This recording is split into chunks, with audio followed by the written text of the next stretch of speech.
I remember being in the back of the airplane, sitting next to some of my teammates, and the stewardess, that's what they were called back then, came back to where luckily I was sitting.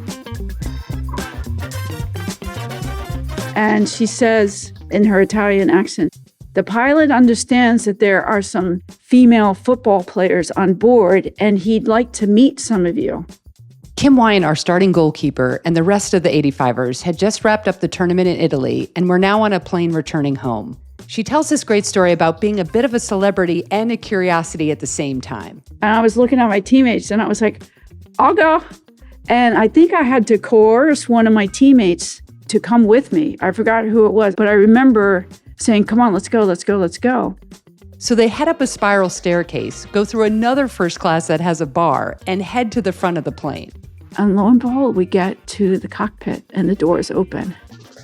And the flight attendant walks me and whoever was with me into the cockpit. And she says, "Would you like something to drink?" So the pilot now is turned around and he's looking at us. And I'm blown away because I'm in the cockpit of this 747 and I'm looking out at this blue sky. And he says, "Oh, so you play football?" And I think he was like, "Wow, females play football? Wait a minute, you were just in Italy playing against the Italian team?" And he wanted to know all about our experience of being female football players and all about the tournament that we had just played in. The other player that was with Kim was Linda Gancitano. They were like, "Oh, there's women soccer players? Really? He's Italian." And he's probably played soccer growing up and probably followed the national team. And there's the U.S. national team women's here, Wow, what a thing. The pilot is excited enough about hearing that there are soccer players on the plane that he wants them up in the cockpit. It's so fun. And those two together is just going to make me laugh. Linda's kind of fun and always grabbing the champagne, and Kim's like a historian and a coach, and their perspectives were probably completely different. And also, I think at the same time, what's happening is the pilot had no idea there was a women's soccer team from the United States, right? Or neither did those players 2 weeks before the tournament. Excellent point. This is such a culmination of everything that's happened in Italy. You have to think this is a soccer-mad country to begin with. The women's team has been playing for a long time, and even though it seems like a novelty to this pilot, he still thinks there's a lot of clout associated with them being on a soccer team. The 85ers had a special kind of status when they were playing in Italy. Here's Cindy Gordon talking about it. Yes, that was another surprising thing, was being asked for my autograph. All these people were asking for the autographs at the game. That was totally new to me. What they experience in Italy is a kind of prestige, right? They're skipping the velvet ropes. Italy is soccer heaven. They're in a parade. People want their autographs. The pilot wants to shake their hands. After experiencing this new visibility as athletes, this cachet for playing soccer, they were going home. So the question is, what's waiting for them when they land back in the United States? And would what they accomplished be recognized? I'm Erin Foley. And I'm Jane McManus. And from Storied Sports and Adidas, this is Origin Story, the 85ers. Episode 6, Coming Home. So yeah, the players are home. They've just come back from this whirlwind tour. Because it was 3 losses and a tie, they're processing it a little bit differently. How are different players handling this? Yeah, it really ran the gamut. A lot of players took the sentiment of my God, if you break it game by game, what we accomplished was tremendous. We gave every single team all that they had. And what an accomplishment. I think we did prove that, yes, we can play soccer. And yes, we do have skills. We're skilled and we're capable of playing at a high level. We were in every game. I really felt like we had moments when we just broke down, and our breakdowns we just got penalized on. Given the conditions and the situation, yeah, I'm very proud of my teammates. Everybody tried to gel. Everybody was trying to do their part. It was impressive. If we had a little bit more of our legs and we had opportunity to be a little more cohesive, the result would have been different. We did kick some ass. We really did. That was so cool. We felt like we had to prove that we did play soccer in our country, and we could not just play, but play well. Those positive feelings from Sharon McMurtry and Stacey Enos weren't limited to the players. Coach Mike Ryan echoed them publicly. It's an article in Soccer America, came out in September of 1985, and they're interviewing Mike Ryan. And his comments are really fantastic. And it's sort of what we've been echoing. You know, he says the results are immaterial. The fact is we took on 3 of the strongest sides in Europe and could have easily have won 3 of the 4 matches. He's really positive. He's got the context, right? He knows the level of these different teams, and he's able to say, you know, I think this team is pretty good considering everything. And even though, again, I think we tend to look in the United States at things as black and white, wins, losses. Did you win? Did you not win? If you won, that matters. If you didn't, then you're a loser. But I think it really is, when it looks at this 1985 team, the idea of success, this is one area where you really can have a moral victory. Yeah, absolutely. And he said, all we lack is the maturity and experience. Given the proper training, cooperation, and support, I'm convinced that the United States can play competitively in women's soccer with any country in the world. Ryan's only concern is that because of the troubled financial state of U.S. soccer, that training and support may be lacking. This was a fantastic learning experience for us, and it would be a shame to waste. We know what we're up against now, and we'll know better how to prepare for it. I just hope this wasn't a one-shot type of thing. Narrator, it did not go to waste. I love his comments because it's like a coach being proud of his team. He took the time to go in that article over every single game. This is what happened. We could have won. We could have won, you know, and also advocating for the future at the same point in time. So for a lot of the 85ers, there was a sense of success coming out of Italy. But for Michelle Akers, it didn't feel that way. Well, we lost. We lost. So I didn't like that mark that we didn't leave. I also had like a sublux shoulder in the final. So other people left their mark on me. I went home thinking we got our asses kicked and we had a lot of work to do, and really looking forward to coming back next time. I understand I am a bit extreme and intense about it, but it's also I'm playing for the USA, and so I'm expecting to win. Just curious, has your perspective changed when you look at those games and it's like 1-0 against Italy, your first game, you weren't playing, Emily wasn't playing, you miss a PK, then 2-2 to Denmark, 3-1 to England, but they went on to win the whole tournament. Yeah. And then the next day you had to play and only lost 1-0. Yeah, but Aaron, you're saying, oh, you only lost 1-0. God help us. That's not a thing. Why isn't it a thing? What is the difference between losing by 1 goal or 10 goals? 0, you still lost. They won. We lost. It's very black and white. It's one thing I like about sports. We lost. We got a lot of work to do. So, okay. What's wrong? No, it's so interesting to me because that's the DNA, right? That's the mentality you're talking about. I can say as a non-player, like, oh my God, like you guys were so close. You did an incredible job given the circumstances. Yeah, we did. I still feel we did, but we lost. You go there to win. You don't go there to lose. You're not accomplishing what you're there for. So we lost and we weren't good enough. Did we play our best? Yes. Michelle is really putting her competitive mentality on display here. It is so revealing about the fire inside her. But Aaron, I know Ruth Harker felt a little heaviness coming out of Italy. What did she tell you? Ruth was the first interview I did. And I went into that first interview thinking everybody is going to say, oh my God, we did so well and blah, blah, blah, blah. And Ruth says, to my absolute surprise, well, I was just so worried. My feeling about it was, did we do enough? Did we do enough to pull that through for the next group of people? And I was nervous that we didn't, because we didn't have that outcome. For me, I was like, oh my gosh, we've let down this next generation of women because we didn't go in there and kick everyone's butt. And I wasn't used to not winning. And I think on some level, I think the whole team felt that a little bit, that we did not rise to the occasion in the manner that in which we should have. Now looking back at the circumstances of it all, it's quite understandable. But at the time, I felt sad and I felt defeated and I felt like, oh my gosh, I screwed up for the next group.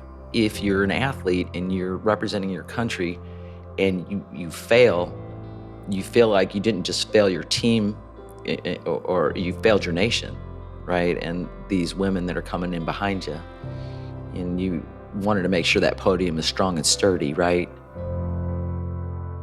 And think of the responsibility and how heavy that must have felt in that moment for her. I couldn't believe it when I heard it. It made me so sad. Like it broke my heart, you know? And I didn't expect it. I just remember being shocked when I heard that. Like it didn't surprise me that Michelle was like, we lost. You know what I mean? But to feel this weight of the world, and think, oh my God, we might not have a program because we didn't win 4 games, or we didn't win a game. And that is where, again, this moment for these players is different than the moment is going to be for every player that comes out after them. Yeah. Because Julie Foudy, Christine Lilly, they all felt like they were part of something bigger. Ruth Harker, after those losses in the tie, they're not part of something bigger. All they've got is what they've done. And the feeling is that it hasn't been enough. So there were different views on what they accomplished on the field, but one thing was clear. Not many people were talking about the 85ers when they got home. You know, people home didn't experience what they did. The locals of Jessalo know what happened there, but they go home to Palo Alto or Seattle or wherever, and there isn't that same recognition or even knowledge about what happened. Not a lot of people knew it. Our families knew it. Some college soccer coaches knew it. U.S. Soccer knew it. And some East Coast newspapers that were in on soccer, like at the time, probably Soccer America was a big publication back then. Nobody back home knew. Besides the Soccer America story that I referred to earlier, it was difficult to find articles published in 1985 that covered the U.S. team. Granted, I'm not a professional researcher, but Michael Lewis, a renowned sports journalist, shed some light on the lack of coverage. You know, back then, this is just a supposition by me, but sports editors, maybe it was the old boys network, and maybe editors did not want to do something new, cover something new. The editors, back then at least, had to be hit over the head with something like that. We've been spoiled these days because of the internet. There is so much instantaneous news out there. There are so many websites now that are covering women's soccer. We're used to that. Back then, the New York Times had something, but it was going to take a few years for that to get out there. I also wondered if any players outside of the 85ers remembered hearing anything at the time. So I followed up with Brandi Chastain, because if you recall in episode 2, she competed in the Olympic Sports Festival, but didn't get picked for the team. What did you hear about how it went down in Italy? I didn't. I think because I was young, like that was not my peer group. I wasn't in college. And so I don't recall even checking in to see how it went. Or I don't even know if I had anybody's phone number for that matter. I don't think I knew. Even the 85ers were operating in the dark when they came home. As Kim Wyant and Lori Byland told us, there wasn't any communication from U.S. Soccer about whether this would even happen again. I was going back to Central Florida for my senior year. Players were going back across the country everywhere to either play soccer or start their career or continue their job. It was just the way it was back then. No one knew what the future was for women's soccer, if this would ever happen again, because no one told us. It just felt like, okay, that's over now. And we didn't know, was there going to be another team? Because I had heard they had planned to do a tournament and then it got canceled. So, it was nothing set in stone. But most of the 85ers were ready to keep playing. Cindy Gordon and Denise Bender from Seattle hit the field as soon as they got home. My club team, the Kozars, was pretty much my focus and a lot of my teammates' focus because we were trying to win this national championship that we got second place 4 years in a row. After we got back, I mean, there wasn't a parade or anything, but it was back to work as usual, right? Playing on your club team and winning the state. Or also, Washington State had a women's select team. So you would try out. And if you got on the select team, you'd go to Colorado Springs. So I trained for that. And so I was back at Colorado Springs and hoping to continue, right? Maybe. That's when it was clear that was the end. On the other side of the country, Tara Buckley in Connecticut and Linda Gancitano in Florida were wrestling with that same sense that their national team days might be in the rearview mirror. I think I played for a couple more years, but then life started, and you're not in shape. And back then there wasn't enough people that you could play, like say in Connecticut. We used to drive up to Boston to play, like once a week. We'd drive up to Boston. I'm like, this is like insane. When it was over, it was over. And you didn't know, like when we ended that year in 85, you didn't know who the coach was going to be. You didn't know if you're going to make that team the following year. And so, it was very difficult to stay connected unless you were playing. And here again, the only way that I was playing anyways was UCF, college ball. And that was over. And that was the question, like, now what? What do you do with that? There had been no foundation to lift them onto the national team, and once they returned, there was no support network to keep them connected to the federation or to each other, or a professional league for that matter. Time for a quick word from our presenting sponsor, Adidas. Before the dynasty, there was the first U.S. women's national team, the 85ers, the only official, definitive origin story. 40 years later, the truth is finally told. Origin Story Season 1, The 85ers, presented by Adidas. As we've heard, the players were trying to figure out where soccer fit into their lives. And one of them, Denise Boyer, came home to a real skepticism over how much her accomplishments even mattered. One of your questions was, how was it when you came back? It was nothing. It was my father, my brothers. They don't really understand. One of my brothers said, well, you're just going to have your 60 seconds of fame and then it'll be done. So any way to keep you down, right? If you're successful, always someone there to say, nope, not successful. So I didn't talk about it. I didn't talk about not just soccer, just all my athletic endeavors. In a phone call early in this reporting process, Michelle relayed to me what Denise had told her about this period in her life.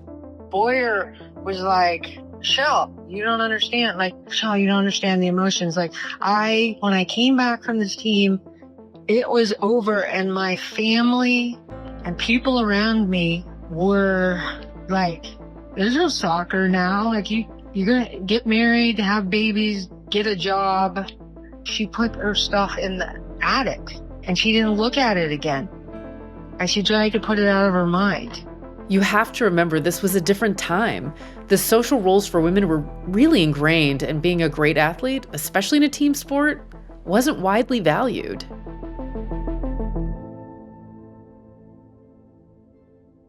So Anne Germain is someone we haven't heard from yet, and her story was particularly compelling to me. She was a defender on the 85 team, and since it was hard to know how much U.S. soccer was going to invest in the team going forward, she ended up focusing on other priorities. Actually, 1986 was even more interesting because they hadn't even announced the fact that they were necessarily going to do something in 1986 either. So my husband and I were married on June 21st of 1986. We went on our honeymoon. Everywhere we went, I would run and he would drive. And then soon after that, then we came together for the camp in Minnesota in July. We played the 2 friendlies there. So I ended up making that squad. And so came home for a few days. Turns out, actually, I got pregnant in July. So I was probably the first person on the team to be in a national team situation as a pregnant person. But then I had a daughter born in 87, a son born in 88, and another daughter in 89. And I came back and was playing, but obviously not at the national team level. Players were starting families or jobs. Even if they kept playing soccer, they had to support themselves. And some of the players, like Tucker Healy, were simply aging out of the national team player pool. I just wished I could have played longer. There wasn't that much opportunity to, we had a great club team, and I had tried to play internationally, which was challenging, because nobody spoke English, for one thing. I think there was a sense that if you were out of college, you were too old to continue to play. This was also the case for Sharon McMurtry. Sharon didn't play again. We all aged out. Which is a heartbreaker because, as you've heard all series long, Sharon was truly one of the best players of her generation. Sharon McMurtry on our team, who I think was probably the best player ever, even now, but just her skill level. Sharon, oh my gosh. I looked up to her so much. She was one of the best at the time. And then I remember playing against her, and she was a threat. She was a quiet leader. And she showed everything with her strength and her abilities. Sharon herself shared how much of a challenge it was to make room for soccer in her life. It was up to us individually to take care of ourselves. And some of us were good at it, some of us weren't. I'm one of those. I didn't take very good care of myself, but I had to work. So that was my big priority was I need to be able to go to work. So I didn't play overly aggressive, put it that way. I wasn't a kamikaze on the field because I needed to work the next day. I'm more escape and evade in that situation than I am locking horns. I remember not wanting to play for Mike Ryan ever again.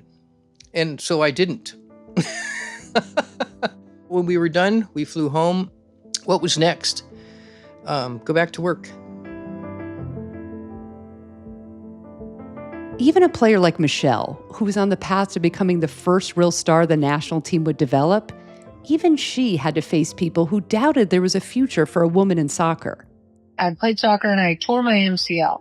So I said, I want to go back to UCF now and heal because I can do PT and concentrate on soccer. Then I can work camps there I'm doing all those things. And my dad sat me down and was like, Michelle, soccer will never be there for you.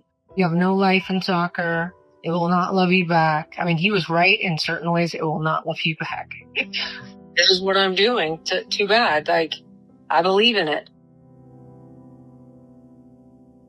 And this is wild to think about, but Michelle wasn't clear on how talented she was until much later. She was only 19 at Italy, and it took years before she understood that her skill could change the game. When did you realize you were really good at soccer? Oh, gosh. I was probably when I was a junior in college. So we had like a bunch of New Yorkers on that team who were super tough and had to say the F word every 5 seconds. And they would always be like, Akers, the freshman sensation, and then add, 50 fucks on the both sides of that like a sandwich. At first, I thought they were joking, so I disregarded that until like my junior year when I realized I could change the game with extraordinary effort. Like I could raise my intensity to change the outcome of games by scoring goals or getting the ball to other people. So that's when I realized, holy shit, I think I'm really good. I'm not going to get cut, that's for sure. Thank God.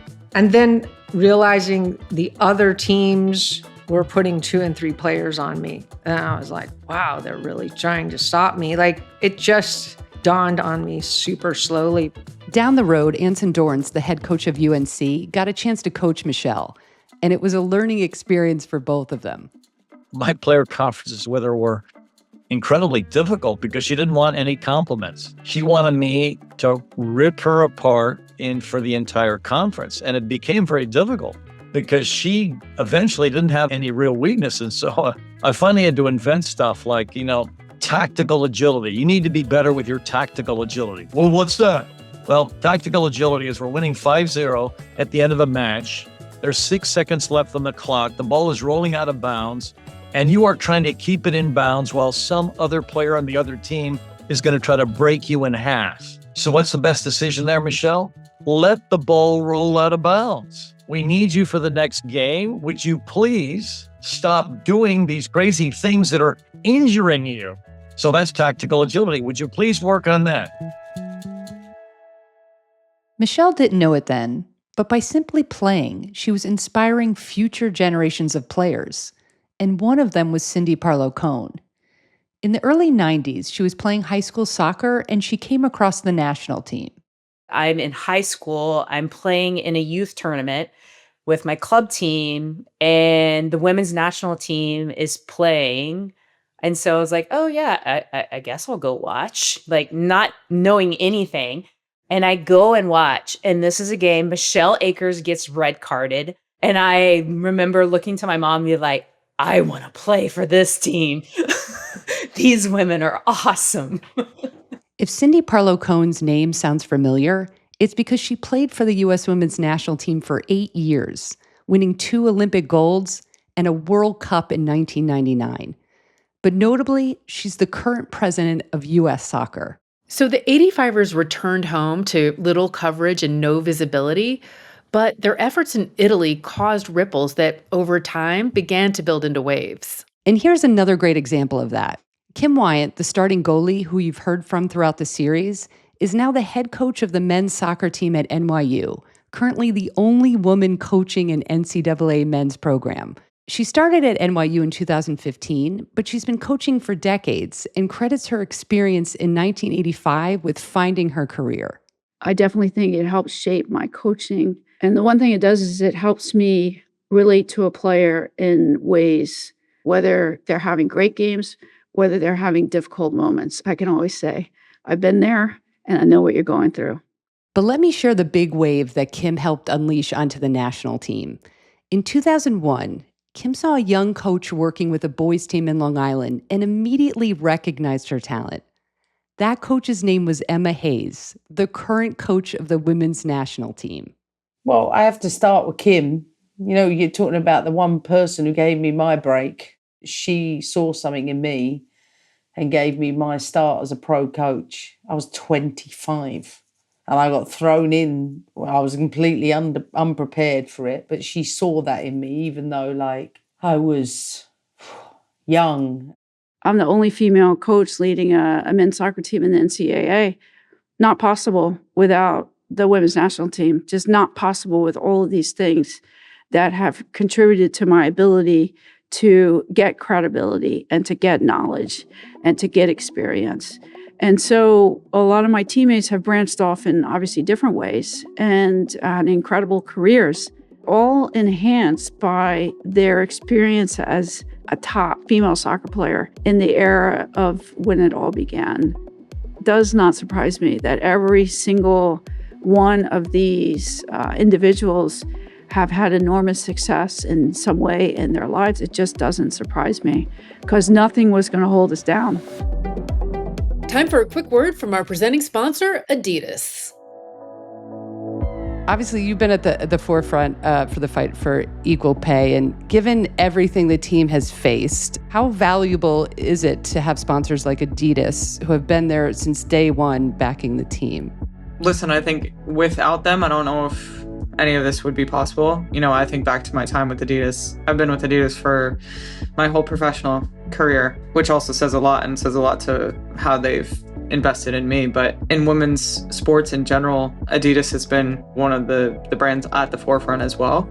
You look back to our equal fight pay, and it's, you know, those around us that were investing in us, helping us through those moments and also showing like what equality is. And without a brand like Adidas, none of this would be possible. So I'm so grateful to be a part of this brand for so long as well. Presented by Storied Sports and Adidas. This is Origin Story, the 85ers.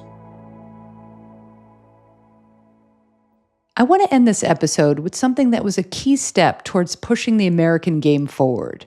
As Kathy Williams told us, it started kind of small.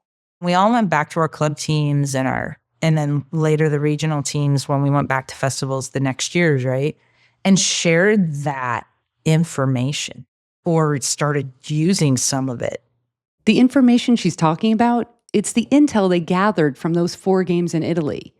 Facing elite European teams gave the players firsthand insight into tactics, fitness, and organization, and they brought that knowledge back to influence how the game was coached and played in the U.S. What's going to give you an advantage and how are you going to use that? So I think that information when we came back was not just eye-opening to the players that we played with, but also to the coaches.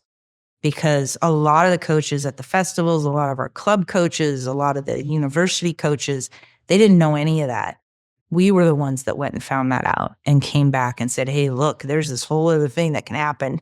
And one of the coaches who directly benefited was Anson Dorrance. Stacey Enos was one of his players at UNC, and when she returned for her senior year, she provided the intel. So he wanted to know what teams play, how'd they play, what was their style, how could we have improved. He just wanted to be there, and there was no film, there was nothing to watch or really go back and review and kind of point out things. So yeah, his curiosity was high. Yeah, I think in the back of his head, he was definitely taking notes. I don't think Stacey knew it at the time, but in a matter of months, the impact of this information would start to become more clear because by the spring of '86, the U.S. women's national team had a new coach, and his name was Anson Dorrance. I know I was curious about the different styles, so I'm sure she filled me in on the different styles of the different teams. And I think that was important for me to understand something that obviously all of us know now, is that to some extent, the culture will dictate not just the style of the men's team, but the women's team as well. Without even knowing it, the ethos of this national team, embodied by Akers, started by the 85ers, sparked interest in girls to play soccer and influenced how the game was played and coached. The effects of the 85ers reached much farther than anybody could have imagined at the time. And look at Cindy. That influence eventually reached up to the offices of U.S. soccer itself. And in terms of what came next for this brand new U.S. women's national team, I figured that their new coach would provide the best insight. How did 85 set the stage for what transpired? They showed us we had some work to do. If we sent an incredible collection of athletes to Italy and we couldn't win one game, we had to get better. We had an important bar to clear. And that bar that we had to clear is we had to figure out a way to beat the world at its own game.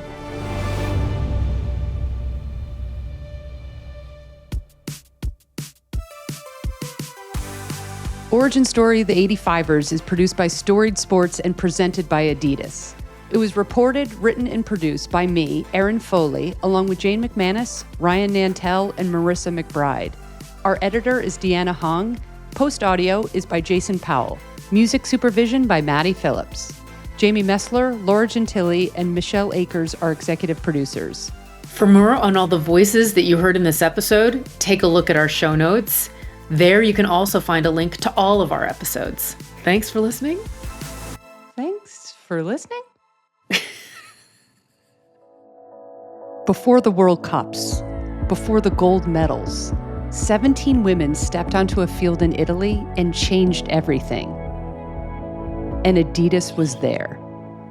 Origin Story Season 1, The 85ers, presented by Adidas.